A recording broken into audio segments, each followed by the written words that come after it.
네, 오늘 말씀은 예수님의 중보기도, 예수님의 고별기도라는 제목으로 말씀을 드리고자 합니다.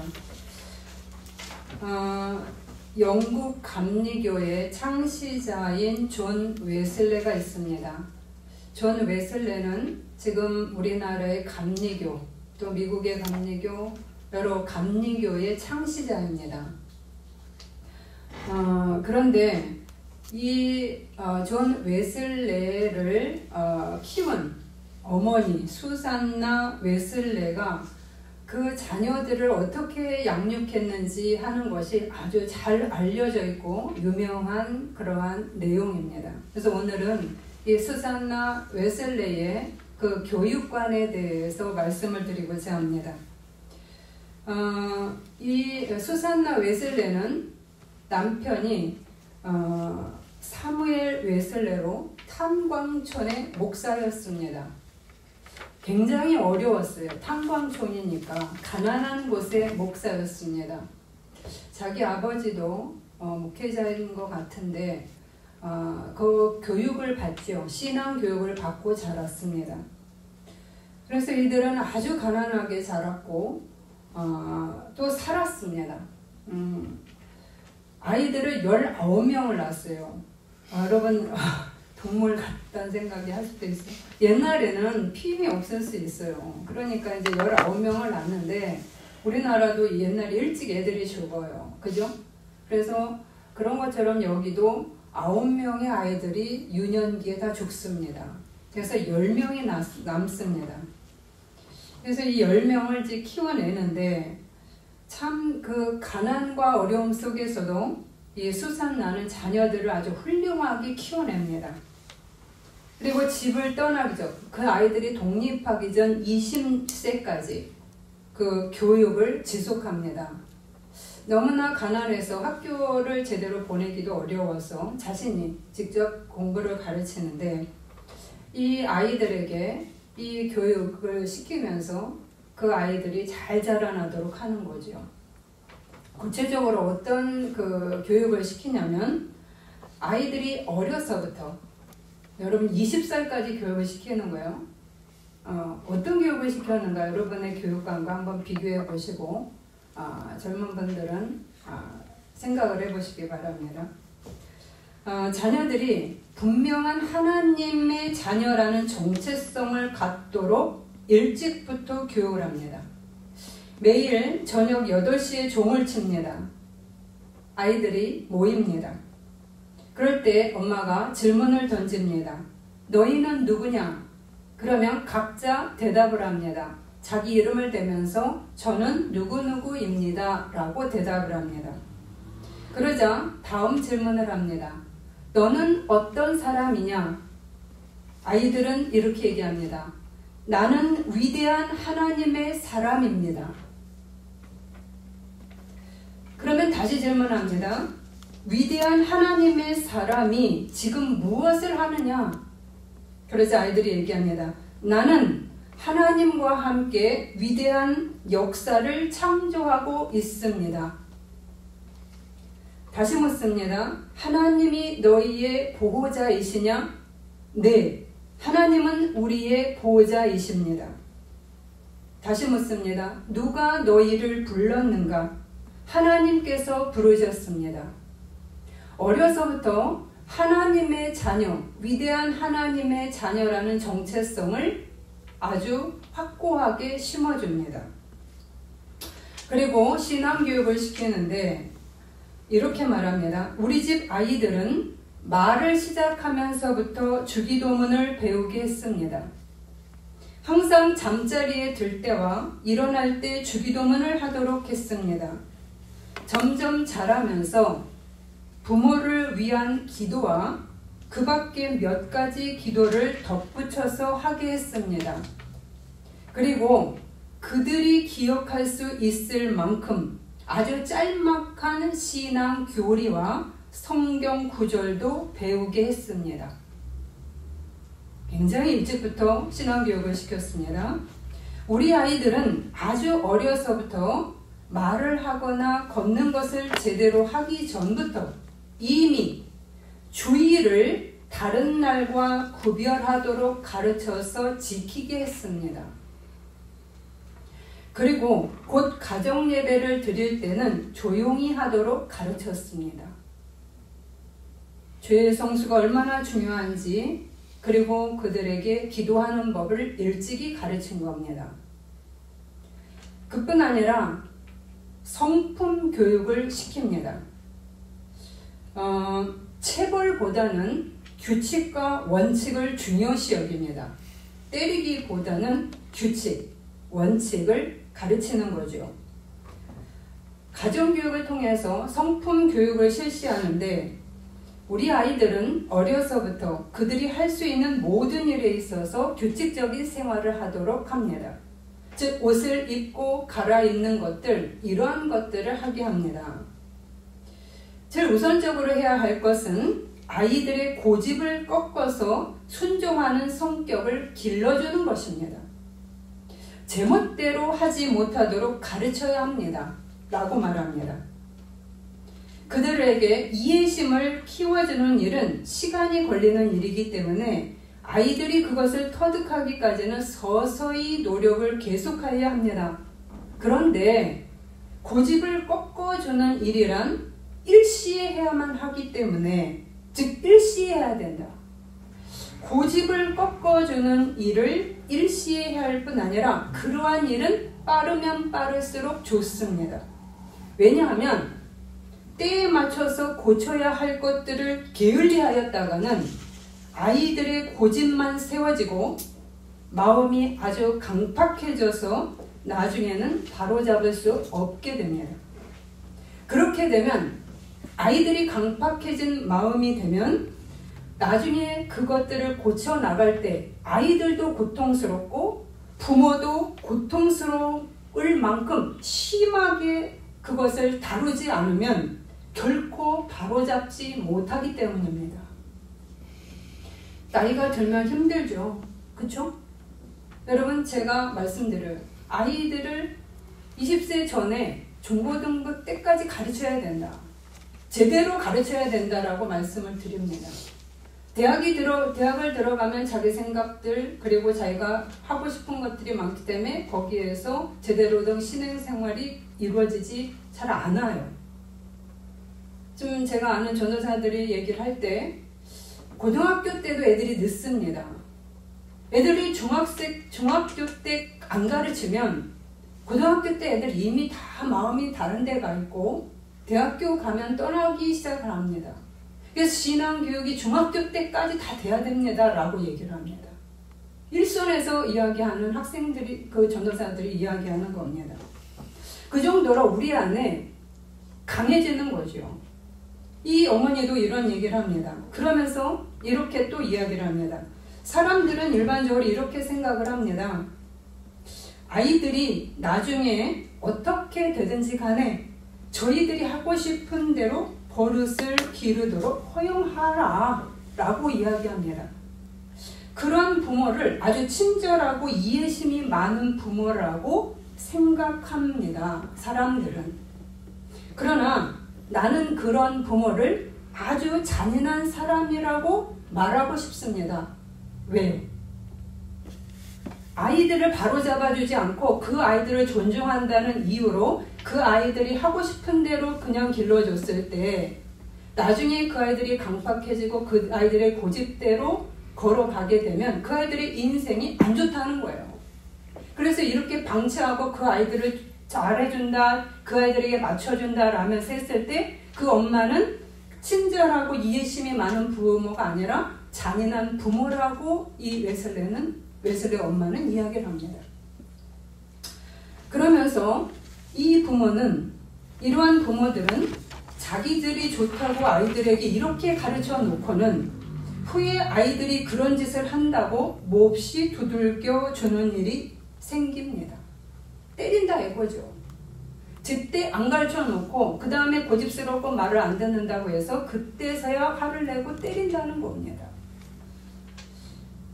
그러면서 너무 멋대로 하도록 내버려 두어서 버릇이 아주 나빠지기 전에 고치기만 한다면, 그러니까 빨리 고치기만 한다면 그렇게 고집을 꺾는 일이 그렇게 힘들지 않습니다.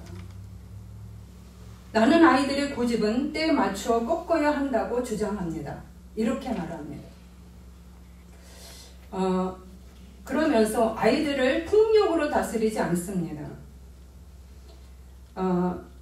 그녀가 한 얘기는 자녀들의 자기중심적인 고집을 고치면 아이는 성숙한 이해를 할 수 있게 되고 그리고 순종을 할 수 있게 됩니다.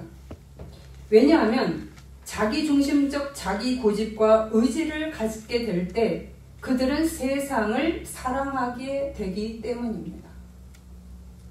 그러나 세상보다 하나님을 더 사랑하도록 자기중심적인 고집과 의지를 거두게 할 때, 즉 자기 고집을 꺾게 할 때 자녀들은 하나님께 순종하게 되고 그리고 목회자와 부모에게도 순종할 수 있게 되는 것입니다. 그러나 그들은 체별보다는 이들 부부는 규칙을 지키게 하면서 가르칩니다. 즉 규칙을 정합니다. 그래서 그것을 스스로 지키도록 약속을 하고요. 부모나 아이 모두 그 약속을 엄격하게 지켜나가는 거예요. 주일 성수다. 그러면 엄격하게 그것을 주일은 성수를 하는 것이고 그리고 뭐뭐를 해야 된다. 그러면 그것을 해나가는 것이고 그래서 하나님의 말씀에 순종을 잘했을 때는 칭찬을 아끼지 않는다. 그리고 잘못을 저질렀지만 바로 깨닫고 돌이키면 야단을 치지 않는 그런 너그러움 또한 가졌다는 거예요. 그러니까 잘못했으면 제가 잘못했습니다. 사과하면 어때요? 용서해주는 이렇게 넘어가는 겁니다. 그런데 불순종을 하고 비행을 저질렀을 때는 반드시 벌을 받는다는 것을 가르치고 또 징계를 했다고 얘기를 합니다. 벌을 줬다고 얘기하는 거죠. 이렇게 양육을 한 겁니다. 그런데 이 10명의 자식이 다 이렇게 말 잘 듣는 아이만 있었던 건 아니에요. 수잔나 웨슬레에게 딸이 있었는데 그 딸이 고집불통 딸이 있었다는 거예요. 항상 그 아이들이 나쁜 친구들하고 몰려다니면서 이 엄마의 마음을 아프게 했습니다. 그래서 어느 날 이 수산나가 아주 검정 숯을 아주 한 답을 가져와서 딸 앞에 내려놓습니다. 그리고 말합니다. 얘야, 이 숯을 한번 껴안아 보렴. 불이 아직 붙지 않았으니까 너가 뜨겁지 않단다. 그러니까 숯을 네 가슴 안에 안아봐라 라고 얘기를 합니다. 자, 딸이 놀라서 대답을 합니다. 엄마, 불은 피지 않았으니 뜨겁지는 않아요. 그런데 검정으로 손과 몸이 다 더럽혀지잖아요. 그러자 수산나는 딸을 껴안으면서 말해줍니다. 얘야, 우리의 삶도 그렇단다. 바르지 못한 행실은 화상을 입히지 않을지 모르지만 몸과 마음을 더럽힌단다. 이러한 교훈을 통해서 딸이 반성을 했다고 얘기를 합니다.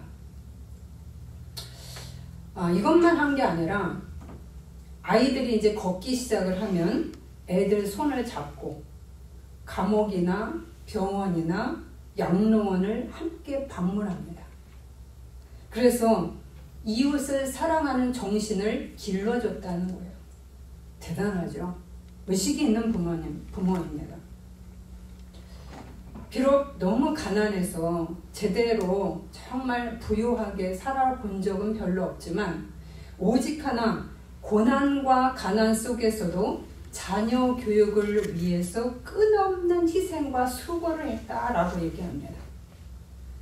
이 남편이 죽으면서 웨슬레에게 이야기를 합니다. 아들아, 굳세어라. 기독교 신앙은 이 나라에서 확실히 부흥할 것이다. 나는 보지 못할 것이지만 너는 그 부흥을 볼 것이다.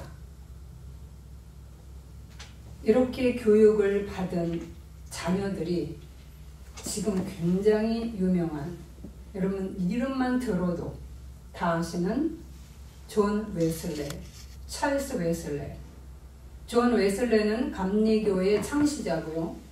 찰스 웨슬레는 6,500여 개의 찬송시를 지은 웨슬레의 동생입니다. 이런 전 세계적으로 유명한 아들 둘을 낳았고요. 자녀들 또한 건강하게 자라가는 거지요. 여러분 어떠십니까? 수산나 웨슬레가 한 말이 여러분에게 어떤 울림을 줄까요? 요새는 아이들을 너무나 잘 키워야 된다 하면서 아이들에게 비유를 많이 맞춥니다. 우리 아이들이 최고야 라면서 길러내죠. 그러다 보니까 아이들이 굉장히 세집니다. 우리 주일학교 애들도 다른 교회 애들하고 다른 것 같아요. 너무 강합니다. 강하다고 하는 것이 진정한 내면이 강한 것이 아니라 거칩니다. 시간이 굉장히 오래 걸립니다. 부모님들이 교회 다니는 분들이 거의 없는 것 같아요. 그게 너무나 안타깝죠. 부모가 교육을 같이 받아야 되거든요. 그런데 이제 그런 부분도 잘 안 되고 아이들은 아이들대로 뜨내기처럼 왔다가 또 사라졌다가 이런 식으로 걸어가는 거예요. 참 쉽지 않습니다. 여러분, 그 20살이 되기 전에 해야 된다. 왜냐하면 그 아이들이 이미 자기가 강해지기 때문에 꺾기 어렵습니다. 오늘 수산나 웨슬리의 가르침은 그 부모에게서도 계속 영향을 받아온 가르침이었고, 그리고 이것을 자기 자녀에게 또 주었고 또 자녀에게 대대로 흘러간 겁니다. 그런데 그 원본은 주님의 말씀과 기도에서 출발을 했습니다. 수산나는 하나님의 말씀을 사랑했고 그 말씀을 본인이 지키면서 기도하면서 살아왔던 사람인 겁니다. 그러니까 자녀에게 자연스럽게 그것을 전수할 수밖에 없게 되는 거죠. 오늘 요한복음 17장은 주님의 고별 기도입니다. 예수님이 돌아가시기 전에 행하신 기도입니다. 이 말은 무슨 말이냐면 가장 엑기스의 기도가 이루어졌다는 겁니다. 여러분, 죽기 직전에 허튼 말을 하겠습니까? 가장 중요한 말을 하게 되고요. 가장 필요한 말을 하게 되는 것이 유언입니다. 마찬가지로 예수님의 고별 기도는 가장 우리에게 필요한 말이자 필요한 기도이자 그리고 가장 엑기스의 기도문을 올리셨다는 이야기입니다. 이 기도에는 예수님 자신을 위한 기도가 들어있고 제자들을 위한 기도 그리고 제자의 말들을 듣는 그 다음 세대를 위한 기도가 담겨져 있습니다. 그런데 이 기도문을 단지 제자들을 위한 기도문이라고 여러분 보시면 안 됩니다. 왜냐하면 이 부분은 예수님은 우리에게 하나님의 자녀라고 우리를 일컬었고요. 그러면 우리는 예수님과 형제가 될 뿐 아니라 우리는 하나님의 자녀요. 그리고 예수님도 우리를 자녀라고 이야기를 했기 때문에 가정에서 충분히 적용할 수 있는 그러한 기도 제목입니다. 저는 가정의 달인 5월을 맞이해서 예수님의 기도문을 우리의 가정 안에 깊이 적용해야 된다고 봅니다. 아멘. 그러면 예수님의 그 중보 기도는 내가 지금 행하고 있는 기도와 얼마나 일치하고 있는지, 그리고 나는 어떤 기도를 우리 집에 보완을 해야 되는지, 아니면 나에게 지금 기도에 보완해야 될 부분이 무엇인지를 오늘 말씀을 통해서 깨달으시기를 바랍니다. 아멘. 그리고 깨닫기만 하지 마시고 실천하시기 바랍니다. 아멘. 오늘 예수님께서는 제일 먼저 하신 일이 자기 자신을 위해 기도하고 계시다는 거예요. 여러분, 굉장히 중요합니다. 우리들이 중보를 할 때, 누군가를 위해 기도할 때 내 자신의 기도를 뒤로 빼는 경향이 있습니다. 저도 그래왔습니다. 이전에. 그런데 그렇게 하지 마시고 내 자신의 기도를 위한 그 기도를 올리셔야만 합니다. 반드시.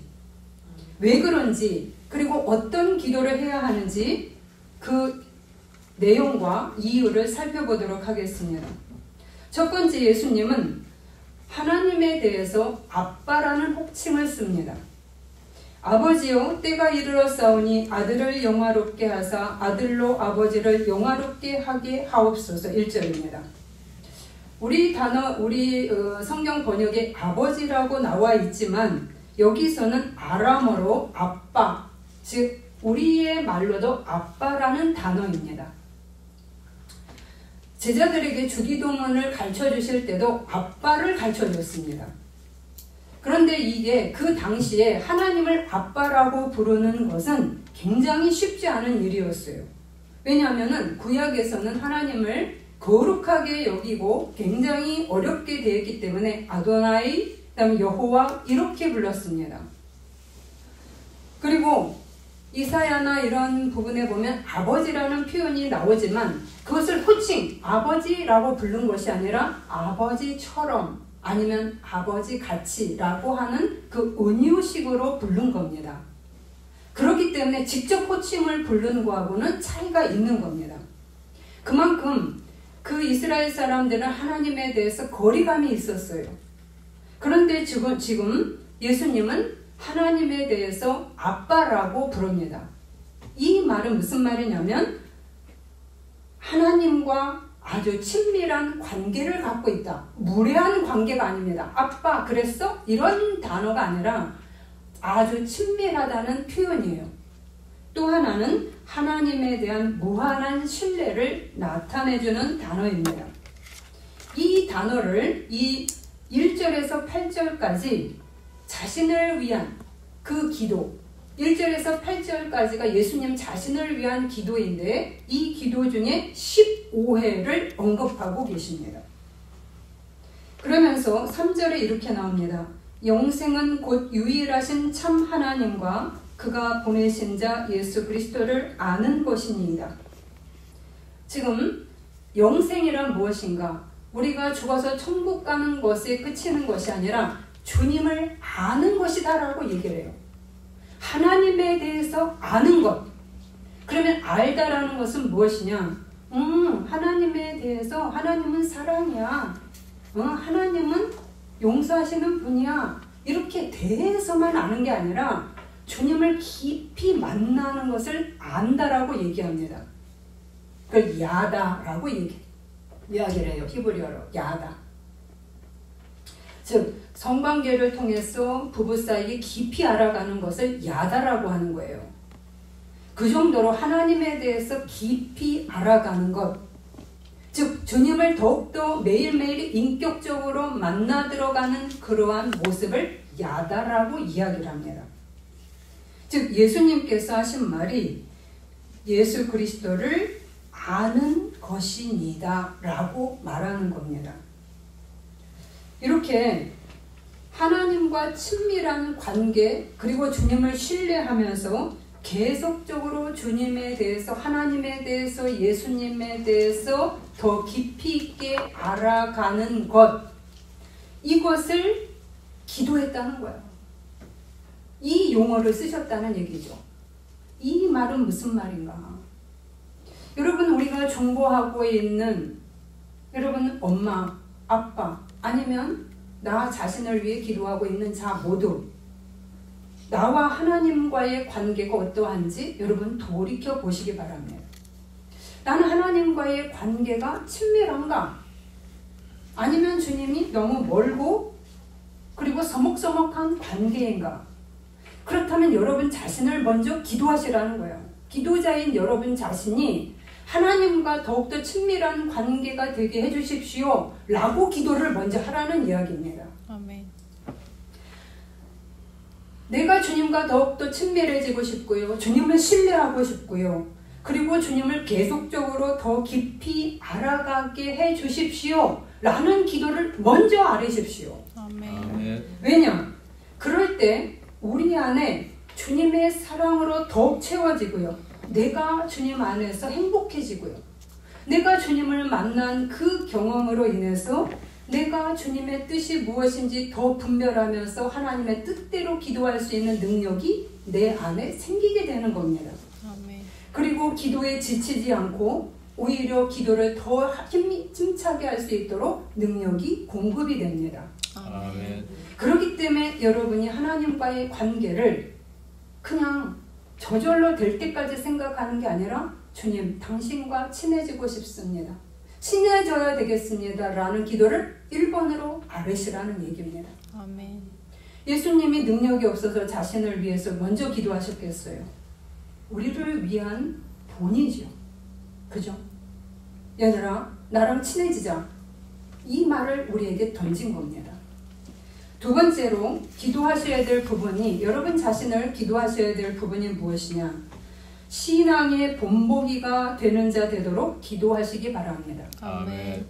거룩하게 해주소서라는 단어에 나옵니다. 19절입니다. 또 그들을 위하여 내가 나를 거룩하게 하오니 이는 그들도 진리로 거룩함을 얻게 하려 함이니이다. 아버지를 영화롭게 하게 하옵소서. 아버지의 이름을 나타내었나이다. 6절입니다.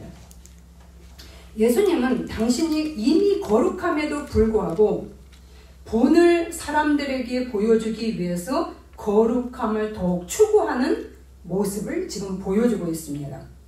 또 그들을 위하여 내가 나를 거룩하게 하오니, 이분이 거룩하시잖아요. 그런데도 불구하고 그들을 위해서 내가 거룩한 삶을 추구한다 라고 더 얘기하는 겁니다. 그렇기 때문에 주님은 십자가의 길을 걸어가는 것을 마다하지 않으시고 그 거룩함에 이르는 길을 열어놓으셨습니다. 그래서 예수님은 하나님의 성품을 드러내셨다고 얘기합니다. 6절이죠. 하나님의 이름을 나타내었나이다. 즉 이 말은 하나님의 성품을 내 삶을 통해서 드러냈습니다 라고 고백하는 겁니다. 하나님은 사랑, 정의, 긍휼, 온유 등등등의 그 성품들이 나를 통해서 드러났습니다 라고 이야기하는 겁니다. 그러면 우리는 어떤 기도를 해야 되죠? 우리가 기도할 때 주님, 저를 거룩하게 해 주십시오. 그래서 신앙의 본보기가 되는 자가 되도록 해 주십시오 라고 여러분이 기도하셔야 됩니다. 아멘. 왜냐하면 거룩해지는 삶을 살아가기 위해서 분투하는 사람들에게는 기도의 능력이 더 크게 부여가 되기 때문입니다. 우리의 기도가 능력 있게 되기 위해서는 하늘에서 예언의 은사를 받아서 능력 있게 되는 것이 아닙니다. 거룩한 삶이 바탕이 되는 것이 기도의 능력자가 되는 거예요. 아멘. 내가 거룩한 삶을 살아갈 때 기도의 영역은 세지는 겁니다. 내가 신유의 은사를 받아서 기도의 능력이 세지는 것이 아니라 거룩한 삶을 살아갈 때 기도의 능력은 강해지는 거예요. 아멘. 왜요? 내 안에 하나님의 영이 가득하기 때문입니다. 그래서 우리는 하나님께 내가 거룩한 본보기가 되는 삶을 살게 해달라고 먼저 기도하셔야 되는 거예요. 아멘. 이것이 두 번째입니다. 그러면 세 번째, 예수님이 자신을 위해 기도한 세 번째는 무엇인가? 사명을 감당하라입니다. 즉 하나님에 대해 가르쳤습니다. 6절 보시겠습니다. 세상 중에서 내게 주신 사람들에게 내가 아버지의 이름을 나타내었나이다. 그들은 아버지의 말씀을 지키었나이다. 8절 14절 보시면 나는 아버지께서 내게 주신 말씀들을 그들에게 주었사오며 그들이 하나님께서 나를 보내신 줄도 믿었사옵나이다. 내가 그들과 함께 있을 때에 아버지 이름으로 그들을 보존하고 지키었나이다.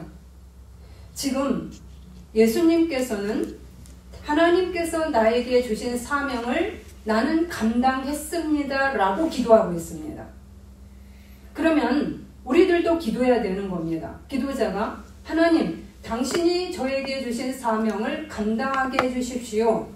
그러면 구체적으로 어떤 사명인가? 내 자녀들에게 하나님에 대해서 가르치고 하나님의 말씀을 가르치고 기도를 가르치고 그들에게 하나님 사람의 하나님 백성이라는 정체성을 그들에게 심어줘야 된다는 거예요. 아멘. 웨슬리 어머니처럼 애들을 너의 자유야, 신앙은 너의 자유라라고 방치하는 것이 아니라 제대로 가르쳐주라는 겁니다. 아멘. 예수님은 이 땅에 오셔서 자기 제자들뿐 아니라 사람들에게 그것을 계속해서 가르쳐 줬어요. 그런데 우리는 지금 어떻게 하고 있죠? 신앙은 자유야. 그러니 너희들이 선택해 라고 가르치는 겁니다. 그러기 위해서 우리를 부른 게 아니에요. 한 사람이 그 집안의 예수를 믿으면 그 집안이 복음화가 되는 거예요. 왜요? 그것을 위해서 기도하라고 그러고 그것을 가르치라는 겁니다. 제가 저희 집안에 예수 하나도 안 믿었을 때 저 혼자 시작을 했거든요. 청년 때 혼자 시작했어요. 저는 기도 때마다 했어요. 하나님 우리 집안이 전부 예수 믿게 해주세요.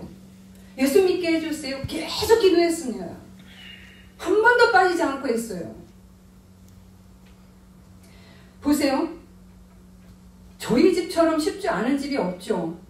종선의 집안에서 매일매일 했어요. 빠지지 않고 했습니다. 결국은 다 믿었죠. 보세요. 예수님은 자신에게 온 사람들에게 하나님에 대해서, 영생에 대해서, 거룩에 대해서 가르치고 훈련을 시켰습니다. 우리는 기도를 해야 될 뿐 아니라 가르쳐야 되고 애들을 훈련시켜야 될 책임이 있다는 거예요. 아멘. 내 자녀들을 위해 가르치는 사명을 소홀히 해서는 안 된다는 거예요. 그거는 우리에게 준 사명을 경히 여기는 거라는 겁니다. 아멘. 그래서 하나님 앞에 내가 이것을 가르치도록 믿음을 주실 뿐 아니라 실천을 해달라는 기도를 하실 뿐 아니라 용기를 갖고 가르치셔야 된다는 겁니다. 아멘. 그래야 그들이 잘 되는 길로 이끄는 겁니다. 우리가 이 세 가지, 제가 세 가지만 뽑았습니다. 이 세 가지를 특별히 기도해야 될 이유는 무엇인가? 내가 먼저 우리 집을 위해서 중보하는 자로서 내가 하나님 앞에서 바른 가치관을 먼저 갖고 있어야 되는 거예요. 아멘. 내가 하나님의 자녀라는 정체성이 분명하셔야 되는 거고, 그리고 하나님으로부터 주어진 은혜를 내가 받아야, 그리고 내가 먼저 기도자로서 그 은혜를 갖고 그 사랑을 먹으면서 내 자녀를 위해서, 내 가족을 위해서 희생적 기도를 할 수가 있게 되는 겁니다. 또 하나는 내 안에 잘못된 신앙관과 잘못된 삶의 방식이 있어요. 그것이 주님으로부터 교정을 받아야 됩니다. 아멘. 나도 틀렸거든요. 잘못 살아왔거든요. 그렇기 때문에 내가 나를 위하여 하나님 앞에 기도할 때 하나님으로부터 교정을 받고 훈계를 받고 그러면서 그것들이 틀어진 것을 바로 잡을 때 내가 내 자녀나 내 집사람들에게 바른 것을 전수해 줄 수가 있게 됩니다. 아멘. 만약 이런 것들을 제대로 안 하게 되면 우리 자신이 무엇이 중요한지도 모르게 기도하게 되는 거예요. 그래서 내가 가지고 있는 소원만 갖고 기도하는 겁니다. 하나님 잘 살게 해주세요. 지금 우리의 기도는 전부 여기에 꽂혀 있어요. 내 자녀들이 잘 나가게 해주세요. 돈 잘 벌게 해주세요. 이게 1번이지 않습니까? 네? 하나님의 자녀로서 영광을 드리는 그런 자녀가 되게 해주세요 라고 기도하면서 여러분이 목숨을 바치는 기도 해보신가요? 내 중심적인 기도 수준에 멈춰 있는 겁니다. 그래서 자녀들을 바르게 가르치기보다는 자녀들에게 비유 맞춰가는, 그들에게 맞춰가는 그러한 부모가 되어버리고 그러한 중보 기도자가 되어버리는 겁니다. 주님은 이렇게 가르치지 않았다는 거예요. 먼저 자신을 위해서 기도하시면서 하나님과 바른 관계를 맺었고, 그리고 자신이 거룩한 삶의 본보기가 되기를 기도하셨고, 그러면서 사명을 감당하셨다는 거예요. 이것이 예수님의 기도입니다. 그 다음에 두 번째 하신 게 있어요. 제자들을 위한 기도요. 그 다음에 미래의 제자들을 위한 기도입니다. 그것이 9절에서 26절까지 나오는 겁니다. 이제 자신을 위해 기도한 예수님은 자기의 자녀들을 위해서 기도하고 있습니다.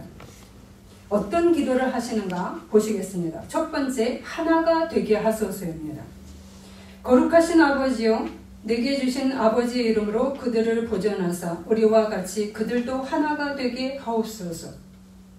예수가 죽은 다음에 어떤 일이 벌어지냐? 이단 사설이 막 난무하게 됩니다. 가연설이라고 해서 예수님은 몸은 가짜야, 영혼은 진짜인데 등등등 막 그 가연설이 등장했어요. 그 다음 또 이단이 왔고요.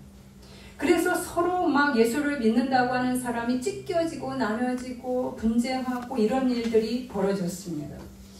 그래서 예수님은 이러한 신앙에 휘둘리지 않도록 기도하라고 얘기하셨고 스스로 기도하셨어요. 아멘.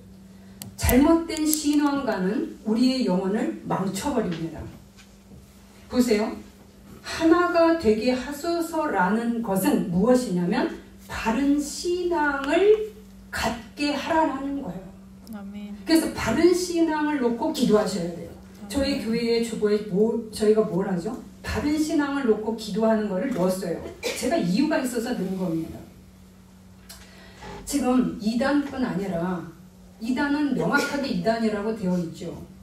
그런데 이단이 아닌 잘못된 신앙관이 우리 교회들 안에 많이 들어와 있습니다. 예를 들면 번영신앙도 마찬가지예요. 물질적인 축복, 믿음만 있으면 부자 된다. 가난과 질병, 고난은 믿음이 부족해서 오는 것이다. 그러니까 부자들은 다 믿음이 많은 거예요. 부자들 믿음 없는 분도 많아요. 가난한 분들 다 믿음 없는 거예요. 말 안 되는 겁니다. 물질적인 축복과 건강의 축복, 성공과 기적과 이적이 하나님의 축복이라는 것. 예, 맞아요. 그러나 그것만을 추구해 가는 것, 그것을 1번으로 두는 것은 맞는 게 아니에요. 예수님의 제자의 길을 걸어가는 것이 주님이 원하시는 것이지, 그래도 따라오면 모르는 거예요. 그런 것들이 따라오게 되는 거라면 감사하는 거고요. 그런데 그게 선호가 뒤바뀐 신앙을 추구하는 것. 그래서 우리들이 다 예수 믿는 사람 너무 이기적이야 라는 소리를 듣게 되는 겁니다. 또 하나, 신사도 운동. 지금 신사도 운동입니다. 여러분 신사도 운동 딱 치시면 여러 개가 나와요. 지금 새로운 사도가 있다. 이런 말들. 땅 밟기 해야 된다. 어느 지역에는 악한 영이 많기 때문에 땅 밟기를 해야 된다. 알 수도 있고 아닐 수도 있어요. 또 하나, 가계 저주론. 여러분 틀립니다. 그거. 가계 저주론 책도 있는데 여러분 틀리다는 거 제가 말씀드립니다. 개신교 신자들이 이것을 지금 많이 추정을 합니다. 이빨이 기도하니까 금으로 바뀌었습니다. 그래서 사람들이 많이 모이죠. 예언의 은사, 신의 은사를 무시하는 게 아닙니다. 그러나 그것들로 해서 번영신학하고 이렇게 접목이 되어 있습니다. 갤럽 조사를 했을 때 많은 개신교인들이, 청년들이 이것을 믿고 지금 따른다 라는 게 나와 있습니다. 50%가 넘는 걸로 알고 있습니다. 이러한 신앙들이 교회 안에 버젓이 힘있게 작동을 하고 있습니다. 이것은 인간이 하나님을 위해 존재하는 것이 아니라 하나님을 나의 축복을 위한 수단으로, 나의 종으로 만드는 행위입니다. 그러기에 주님께서는 이러한 신앙은 옳지 않다라고 얘기하는 겁니다. 그래서 하나가 되게 하소서라는 것은 우리들이 내가 내 자녀와 나를 위해 기도할 때 우리 자녀들이 바른 신앙을 갖도록 기도하라는 이야기입니다. 바른 신앙, 하나님, 주님을 바르게 믿게 해주세요 라고 해야 돼요. 왜냐하면 우리의 영혼이 잘못된 신앙관을 지닐 때 영적으로 굉장히 피폐해집니다. 굉장히 파괴적이 돼요. 제가 직접 그런 것들을 세월하면서 겪었기 때문에 여러분들을 만나면서 그런 부분들을 제가 경험을 했기 때문에 제가 그 기도를 많이 올리는 겁니다. 사람 하나 죽이는 거 쉬워요. 영적으로 죽이는 거. 정상으로 들어왔다가요, 팔다리 다 잘려져서 나가요. 그래서 사고는 하나님 안에서 바른 분별력과 총명을 가져야 되는데 점차 어딘지 세뇌를 당하고 멍해집니다. 아니면은 한쪽으로 막 쏠리고 극단으로 빠지는 형태가 보이기도 해요. 그런 거 다 팔다리 잘려져 나가는 그러한 영혼의 모습입니다. 제대로 믿으면 오히려 건강해집니다. 아멘. 두 번째, 어떤 기도를 하느냐? 악에서 구원하소서, 거룩하게 살게 하소서, 이 기도입니다. 다만 악에 빠지지 않게 보존하시기를 위함이니이다. 그들로 진리로 거룩하게 하옵소서. 악에서 구하소서라는 대처법을 말하면서 기도를 드립니다. 이 말은 무엇이냐면 세상의 가치관이 출렁거리죠. 매스컴을 통해서 다양한 통로들로, 그리고 내가 신앙이 약해질 때, 그리고 제대로 된 신앙의 가르침을 받지 못할 때 세상의 자기중심적인 가치관이 출렁거려 나한테 들어옵니다. 매일 TV를 보고 매일 유튜브를 보는데 거기에 영향을 안 받을 수가 없죠. 그런데 내 신앙이 약해요. 그러면은요, 뭐가 점령을 하는가? 그 가치관이 들어오는 거예요. 그리고 내가 약한 신앙과 함께 퓨전을 해서 적당히 타협하면서 살아가는 신앙생활을 가게 됩니다. 탐욕을 추구해도 괜찮아. 주의 성수 안 해도 괜찮아. 성적 쾌락 추구는 자유야. 너희들의 프라이버시야. 등등등으로 우리들을 포장을 합니다. 예쁜 사랑이라고 이야기를 합니다. 이런 가치관이 신앙으로 걸러내지지 않은 채 자리를 잡습니다. 세상은 이런 자들을 환영합니다. 같은 편이니까. 그런데 주님은 말합니다. 아니, 세상이 나를 미워해 라고 얘기합니다. 그리고 나를 따르는 자들은 세상이 너희를 미워할 거다. 너희들에게 고립타분하다고 말할 수 있으며 그렇게 살지 말라고 오히려 너를 유혹할 수 있다라고 얘기를 하고 있습니다. 이렇게 자연스럽게 순응하고 동화되는 것, 이런 것들을 물리쳐달라 하면 여러분 물러갈지어다 이렇게만 하는 게 아니라 이런 것들이 우리 안에 자리를 잡지 못하도록 악에서 구원하소서라고 기도를 하라는 이야기예요. 아멘. 또 너무 고립되어서 세상을 정죄하는 것도 안 됩니다. 예를 들면요, TV는 절대 금지야. 팝송은 들으면 안 돼. 성경 외에는 책 보면 안 돼. 그래서 좋은 책들을 안 보는 경향이죠. 영화, 오락 금지야. 실제적으로 그런 교회에 있습니다. 그들의 사고가요, 세상이 어떻게 돌아가는지 몰라요. 폐쇄적인 사고로 변해버립니다. 이것도 사람을 망가뜨리는 거예요. 이러한 유혹에 빠질 때 악마는 기뻐하지요. 악에서 지켜주옵소서라고 했을 때 이 악은 우리들 속에 다양한 악일 뿐 아니라 그 안에 핵심 주체인 나와 또 하나는 악마입니다. 그래서 악마는 우리에게 다양한 유혹의 손길을 뻗쳐서 끌어가려고 하고 있습니다. 우리는 즐거이 거기에 합류를 하게 되죠. 그래서 우리의 영혼이 피폐해지게 됩니다. 그래서 우리는 소극적 대처법이 무엇이냐? 악에서 구원하소서. 먼저 기도하는 거예요. 그런 다음에 적극적인 대처법을 하나를 더 해야 되는데 그게 무엇이냐? 진리로 거룩하게 하소서란 기도를 하셔야 돼요. 아멘. 진리로 거룩하게 하소서란 무엇이냐? 에베소서 6장 10절에서 18절에 나오는 전신갑주를 입는 것입니다. 하나님의 전신갑주. 제가 읽어보면 공동 번역본을 읽어보겠습니다. 마귀의 속임수를 능히 대적하기 위해서 하나님의 전신갑주를 입으라.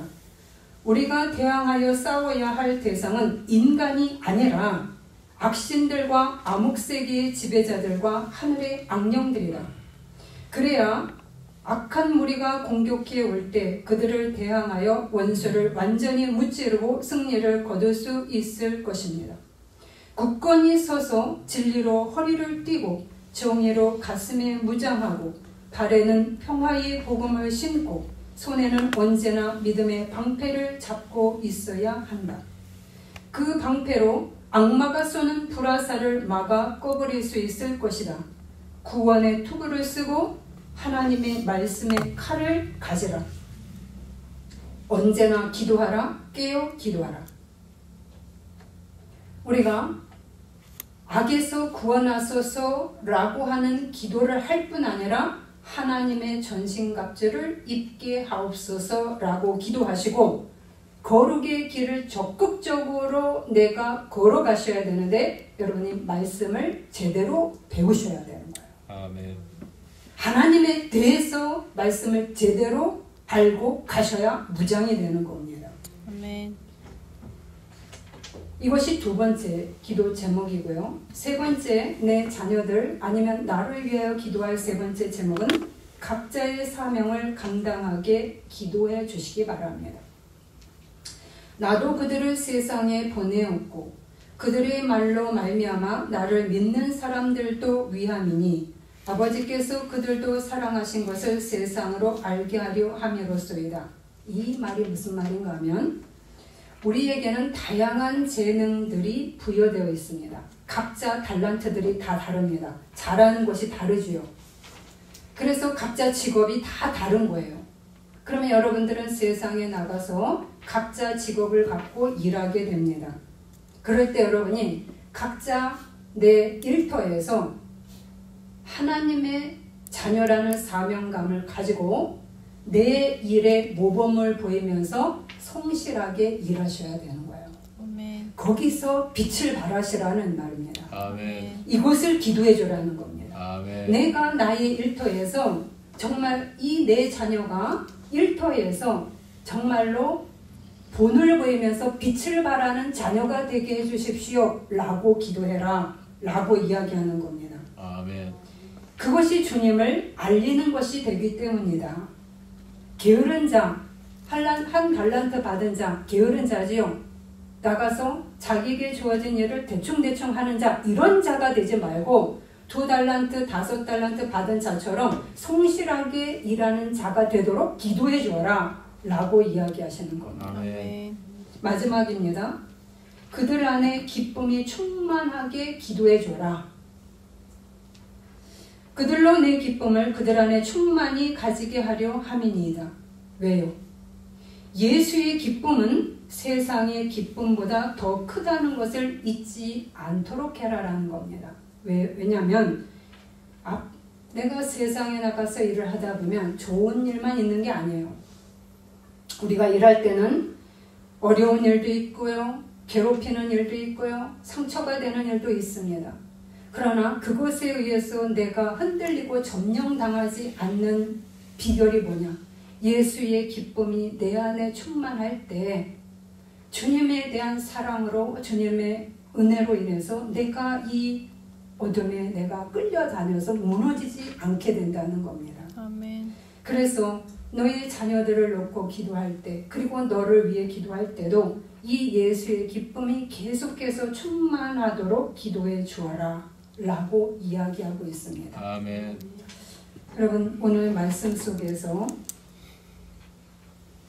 예수님 자신을 위한 기도와 그리고 제자들을 위한 기도를 두 가지로 나눠서 주셨지만 우리는 두 가지 모두가 나의 기도 제목임을 보시게 될 겁니다. 아멘. 지금까지 우리가 행해온 기도와 예수님께서 행하신 이 기도와 얼마나 여러분은 근접하신지 아니면 거리가 멀리 떨어져 있는지 지금 살펴보셨을까요? 내가 보완해야 될 기도 제목을 찾으셨을까요? 찾으셔야 됩니다. 아멘. 분명코 우리의 기도는 뭔가 부족함 속에 있었을 겁니다. 내중심 기도를 해왔을 경우가 저는 많다고 봅니다. 예수님의 기도는 필수 기도입니다. 반드시 기도 시간에 넣으셔야 될 기도 제목이라는 거예요. 아멘. 그 다음에 여러분의 기도 제목을 플러스해서 넣으십시오. 아멘. 기도자 자신을 위한 기도는 어떤 모습인지 다시 보시면서 주님과 친밀한 자가 되도록 기도하시고 본을 보이는 신앙인이 되도록 기도하시고 자녀들을 잘 가르치도록 기도하십시오. 그리고 실천하십시오. 잘못된 신앙을 갖지 않고 바른 신앙을 갖도록 자녀들을 위해 기도해 주십시오. 악에서 구원하시고 그리고 거룩하게 적극적으로 살도록 전신갑주를 입도록 기도해 주십시오. 세상에서 본을 보이는 자가 되도록, 그리고 주님의 기쁨이 충만한 자들이 되도록 기도해 주시기를 바랍니다. 아멘. 네, 기도하시겠습니다. 그는 목자같이 양떼를 먹이시며 어린 양을 그 팔로 모아 품에 안으시며 젖먹이는 암컷들을 온순히 인도하시리로다. 주님, 당신의 사랑의 품속에서 우리를 기르심에 감사드립니다. 주님은 우리에게 너의 자신을 위해 먼저 기도하라 하시며 나와 더욱 가까이 친하자고 하십니다. 이는 내가 먼저 하나님의 자녀로서의 정체성을 확고하게 하며 하나님으로 가득 채움으로 우리가 어떤 삶을 살고 있는지 교정받음으로 내 자녀들을 올바르게 가르치기 위함입니다. 우리의 자녀들에게 또한 반드시 기도해야 될 제목들을 놓치지 않게 하시고 오늘 주님께서 가르쳐준 기도는 선택 제목의 기도 제목이 아니라 필수 기도 제목임을 기억하셔서 우리가 이 기도 제목을 매일 기도 시간에 넣게 하시고 그리하여 하나님의 능력의 기도자들이 될 수 있도록 축복하여 주소서. 아멘. 예수 그리스도 이름으로 기도드립니다. 아멘. 아멘.